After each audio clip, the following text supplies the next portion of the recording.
اللہ تعالیٰ نے ہر چیز کی مثال ہمارے سامنے واضح کر دی ہے۔ اللہ تعالیٰ نے ہدایت کے لیے ہمارے بیچ میں یہ قرآن پاک رکھا ہو، لیکن ہم اس کو بالکل نہیں اٹھا کر پڑھنے کی زحمت کرتے۔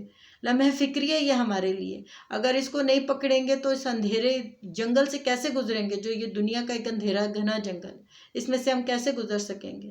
ہم نہیں گزر سکتے ہیں، ہمارے پاس روشنی نہیں ہے، ہمارے پاس قرآن کا نور ہی نہیں ہے، ہم اپنے رب کو سمجھ ہی نہیں پا رہے ہیں، ہم اپنے رب کی باتیں نہیں سمجھ پا رہے ہیں، تو پھر گمراہی میں مبتلا ہو کر ہم نے عذاب ہی کی طرف جانا ہے نا۔ ہم نے اللہ تعالیٰ کی جنت کے تو ہم مستحق نہیں پھر بن سکتے جب ہم اپنے رب کے ساتھ کسی اور کو شریک ٹھہراتے ہیں۔ اتنا بڑا ظلم ہم اپنی جانوں کے اوپر کرتے ہیں، کسی کے اوپر ظلم نہیں ہے، یہ ہماری اپنی جانوں کے اوپر ظلم ہے۔ اللہ پاک نے تو اتنا واضح کر کے قرآن پاک اتنے سادے الفاظ میں اللہ تعالیٰ نے ہمیں بتا دیا، پھر بھی اگر ہم نہ سمجھیں تو پھر اس میں کس کا قصور ہے؟ یہ سوچنے کا مقام ہے، یہ فکر کرنے کی جگہ ہے۔ یہاں پر 2 دن کی، 3 دن کی، 4 دن کی عیاشی کی زندگی ہے، پلٹ کر اپنے رب کی طرف ہی جانا ہے۔ پھر اس وقت ہم کیا اللہ تعالیٰ کو جواب دیں گے کہ اللہ تعالیٰ تیری قرآن میں اتنی وضاحت سے تو نے اتنی تفصیل سے اور اتنی آسان الفاظ استعمال کیے تھے ہمیں سمجھانے کے لیے، لیکن ہم بے وقوف، ہم جاہل لوگ اس چیز کو سمجھ نہیں پائے۔ دھوپ اور چھاؤں مجھے بتائیں برابر ہو سکتی ہے، ایک جیسی ہو سکتی ہے؟ آپ دھوپ میں بیٹھ کے جو ہیٹ، جو شدت، جو حرارت محسوس کرتے ہیں، چھاؤں میں بھی بیٹھ کے آپ کو وہی محسوس ہوتا ہے یا اس کے بالکل اپوزٹ ہوتا ہے؟ اللہ تعالیٰ اور ہمیں کس طرح سمجھائے، اللہ تعالیٰ اور ہمیں کس طرح بتائے، اس سے پہلے کہ ہمارے مرنے کا وقت قریب آ جائے، اس سے پہلے کہ ہمارے لیے توبہ کا اللہ تعالیٰ دروازہ بند کر دے، اس سے پہلے کہ ہماری جو لائف کی جو گیم ہے وہ اوور ہو جائے، اس سے پہلے سوچنا شروع کر دیں، اس سے پہلے سمجھنا شروع کر دیں کہ اللہ تعالیٰ اس قرآن کے ذریعے ہمیں کیا بتانے کی کوشش کر رہا ہے، اللہ تعالیٰ اس قرآن کے ذریعے ہمیں کیا سمجھا رہا ہے۔ یہ نصیحت ہے ان لوگوں کے لیے جو نصیحت کو سمجھیں، جو نصیحت حاصل کریں۔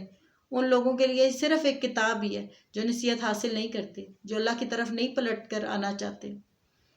میرے لیے دنیا میں MBBS کرنا، PhD کی ڈگریاں حاصل کرنا، کسی بھی ملک کی، کسی اچھے یورپین ملک کی نیشنلٹی حاصل کرنا بھی کسی قسم کے لیے میرے لیے کوئی ویلیو اور کوئی وقت نہیں رکھتی، بلکہ ہم سب کے لیے نہیں رکھنا چاہیے۔ ہمیں تو یہ بس کوشش کرنی چاہیے کہ ہم اور ہماری اولادیں اور ہمارے بہن بھائی اور ہمارے مسلمان سارے، ہم کس طرح اللہ تعالیٰ کی طرف جا سکتے ہیں۔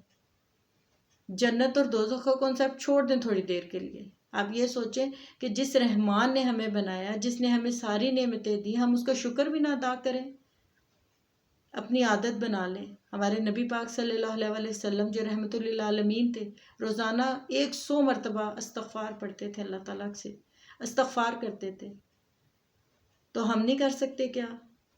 انہوں نے تو کوئی گناہ نہیں کیا، وہ تو گناہوں سے پاک ہے، اور ہمارے اندر تو سارا کچھ ہی گناہ ہے۔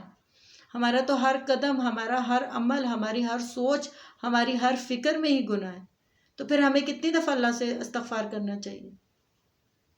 اللہ تعالیٰ نے اس قرآن کو بڑے واضح الفاظ میں بیان کر دیا ہمارے لیے۔ خدا را سمجھے اس چیز کو اور اللہ کی طرف پلٹ کر جانا ہے۔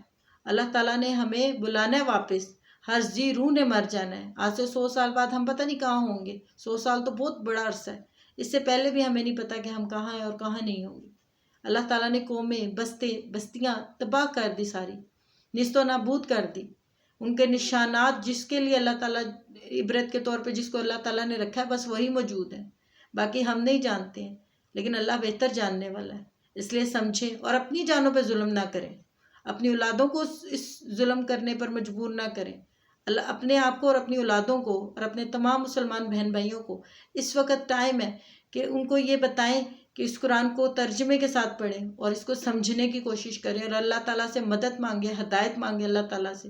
اللہ تعالیٰ ساری نعمتیں دے سکتے ہیں آپ کو بغیر مانگے، لیکن ہدایت جب تک آپ کوشش نہیں کریں گے، اللہ سے دعا نہیں کریں گے، اللہ تعالیٰ سے طلب نہیں کریں گے، اللہ تعالیٰ سے زور نہیں لگائیں گے اس بات پہ کہ اللہ تعالیٰ ہمیں ہدایت دے، بے شک تو ہی ہمیں ہدایت دینے والا ہے۔ ہمیں دوزخ سے بچا لے، ہمیں اس آگ سے بچا لے، ہماری اولادوں کو بچا لے، ہمارے مسلمان بہن بھائیوں کو بچا لے، تب تک آپ کو اللہ تعالیٰ کوئی ہدایت نہیں دے گا۔ اس لیے مانگے اللہ تعالیٰ سے ہدایت، شیطان کے راستے پہ چلیں گے تو کھلی گمراہی ہے، اور صرف اس کا ٹھکانہ جہنم ہے، کیونکہ اس کو پتہ ہے میں نے خود جہنم میں جانا ہے، تو میں نے اللہ تعالیٰ کی مخلوق جس کی وجہ سے میں ملعون قرار ہوا، جس کی وجہ سے مجھے دھتکارا گیا، جس کی وجہ سے میری ساری عبادتیں ضائع ہو گئیں، میں بھی ان کو نہیں چھوڑوں گا، میں بھی ان کو اپنے ساتھ دوزخ میں لے کر جاؤں گا۔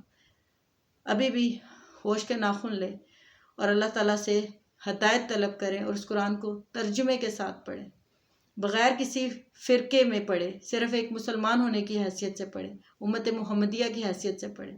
اللہ تعالیٰ آپ کو، آپ کے بچوں کو، مجھے اور میرے بچوں کو قرآن و حدیث کے مطابق زندگی گزارنے کی توفیق عطا فرمائے۔ آمین۔ جزاک اللہ خیر۔